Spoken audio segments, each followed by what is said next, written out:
Hello and welcome to Benny's Alternate Universe. If you don't succeed, you must try and try again, and that's what I'm doing right now.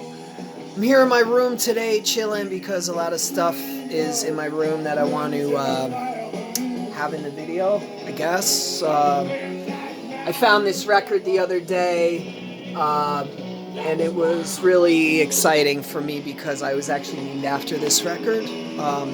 At least that's as legend would have it.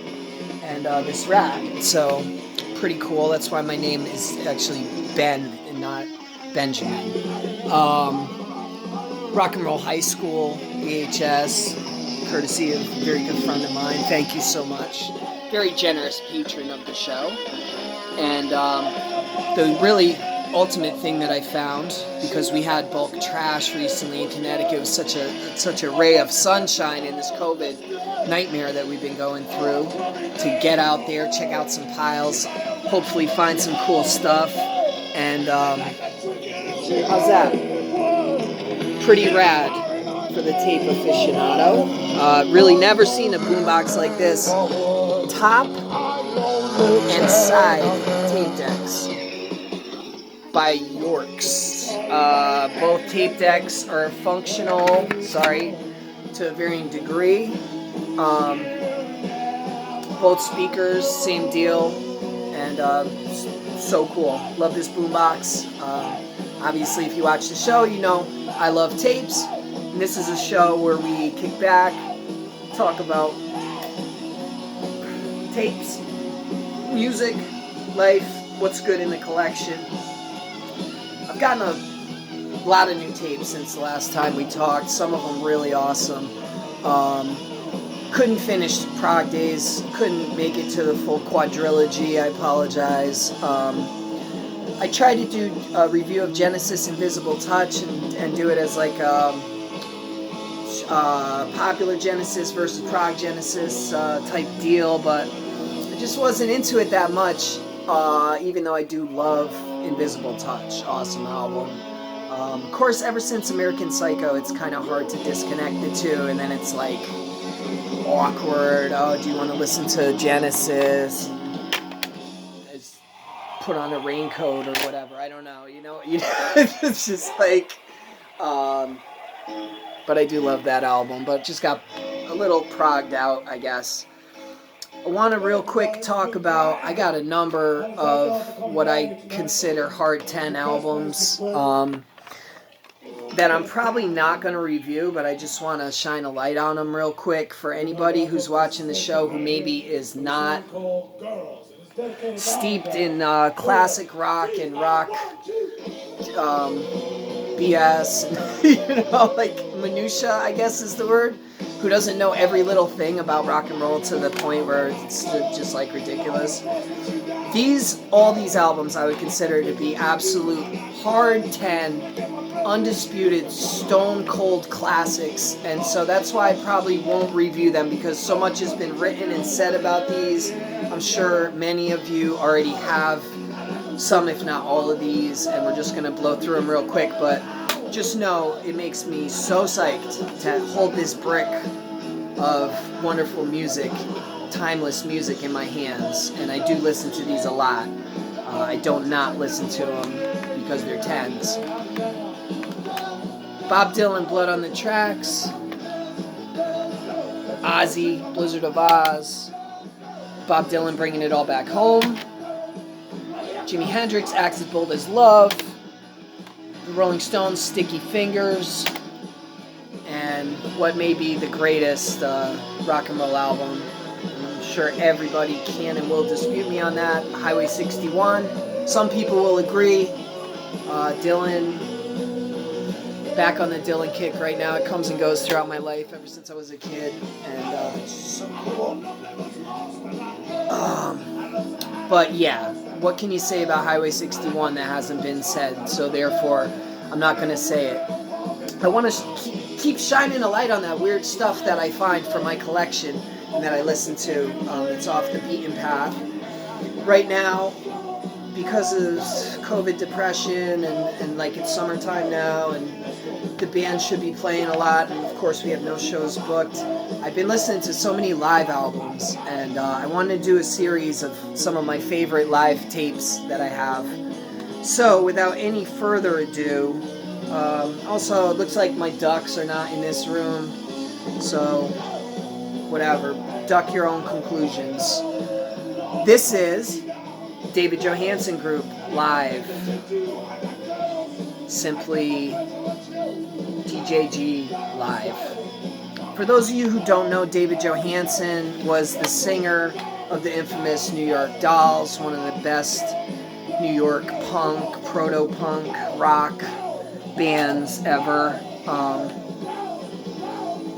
And that's him doing his thing with his David Johansen Group.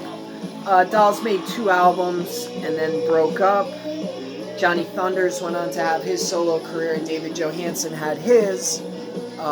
David Johansen eventually adopted the character Buster Poindexter, who, what was his song? Was it Make It Hot, Hot, Hot, I believe? I don't know. I didn't research that much. I just listened to this album, like, a lot.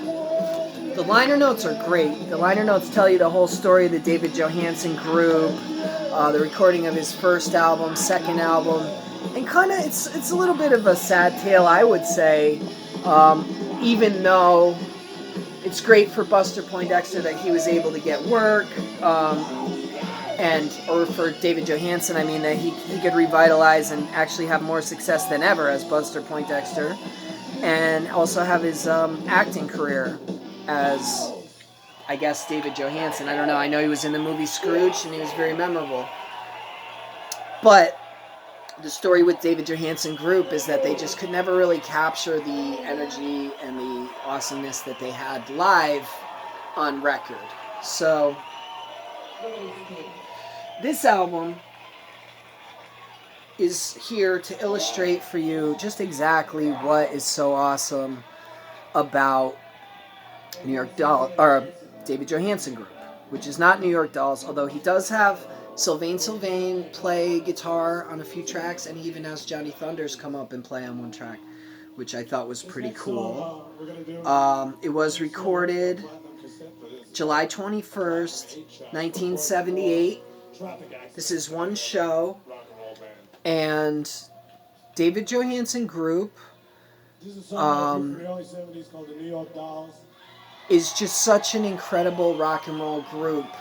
It's really amazing to me that they are not more well known. And they're very much a rock and roll group in the rock and roll tradition of the Rolling Stones.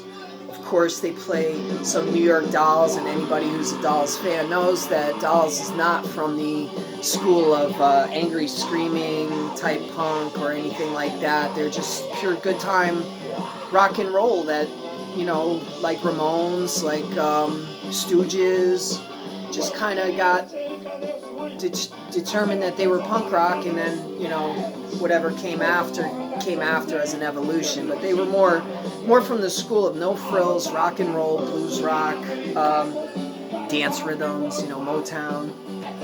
Some of the tracks on here are covers, aside from, of course, Personality Crisis from New York Dolls. But some of the other covers are a little more interesting to me, like Build Me Up Buttercup, which is just a perennial cover band tune. Makes me think of Long Island. I gotta find out what the venue was that they recorded this at. I want to say it was Max's Kansas City, but I know that's wrong.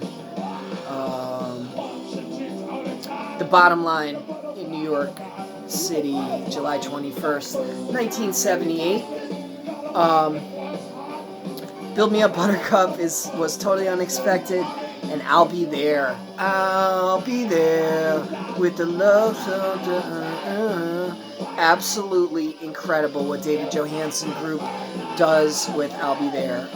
They're loose, they're fun and funky. The opening, cool Metro, super cool Stones type groove on that, upbeat, funky groove, open chords, you know, simple, powerful rock and roll.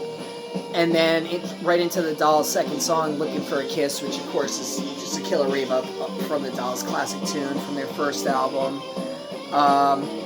It goes into a few songs from his first album, David Johansen, and I gotta say, Funky But Chic, well, I Love You Daddy But Not That Much is great, but Funky But Chic is so awesome.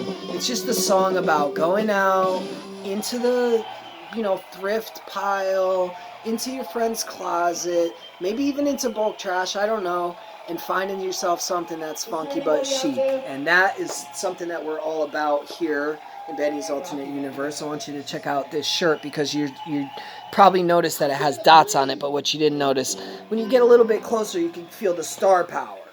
Okay? That's funky but chic. That's Savers. $3. That's what $3 will get you at Savers.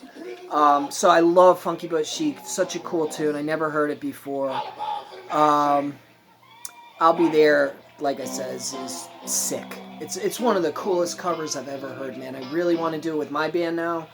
Because I never heard a rock band play that before. It's so powerful and just such a beautiful song. Wonderful song. Getting into side 2, a lot of great tunes again. Couple more originals from David Johansen album. Frenchette is awesome. Lonely Tenement is really cool too. Kind of heavier, dark tune. It almost reminds me a little bit of Frankenstein by New York Dolls. And then Girls, Personality Crisis. Oh, It's a Heartache is really nice. That's actually coming on right now. Nice torch ballad, David Johansen has kind of a weird voice, but he really is a great singer. And another thing that makes this album so awesome is that it's a complete show, and you have all the crowd banter.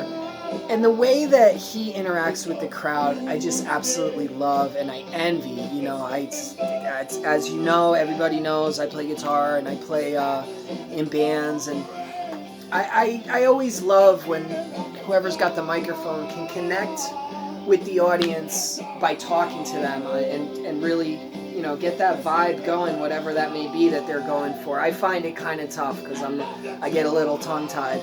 I also wanted to say, while we're on the program, I got this guitar working again. Those of you who know me know this guitar. Those of you who don't, this is old guitar that I've had for a very long time. It had a broken neck, and fixed that. Little roughshod.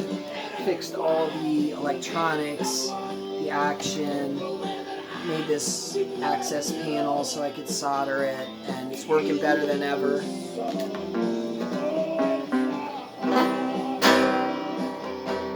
It's nothing but a heartache.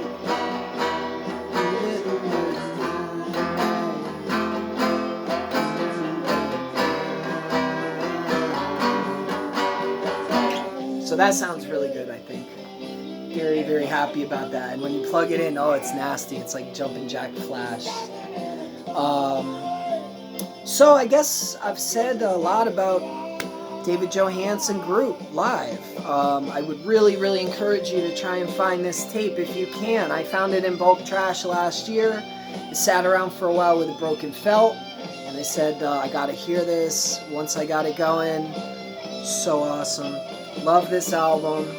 I want to warn you that there is a vinyl version that is a promo version, and it only has 9 tracks. The cassette has the full show, 18 tracks. So do seek that out if you can. And also, tapes are rad, so get them. It's been really fun to be back in the alternate universe with you guys. I sincerely hope everybody is doing well, and that I haven't, bogged you down at all with my take on the COVID crisis. I mean, damn, man. Definitely been affected. Everybody's been affected. That's goes without saying. But we do have our tapes. Got more live tapes coming at you from, I don't know, definitely Jimi Hendrix, Rolling Stones, Bob Dylan, and whatever else. I got to dig in. It's been fun. Thank you for spending this period of time with me. If I had to rate it, I'd give David Johansen group, about 8 ducks. I think it's an 8-ducker. Awesome album. Maybe 7.5, but more leaning towards 8. That's about it. Thank you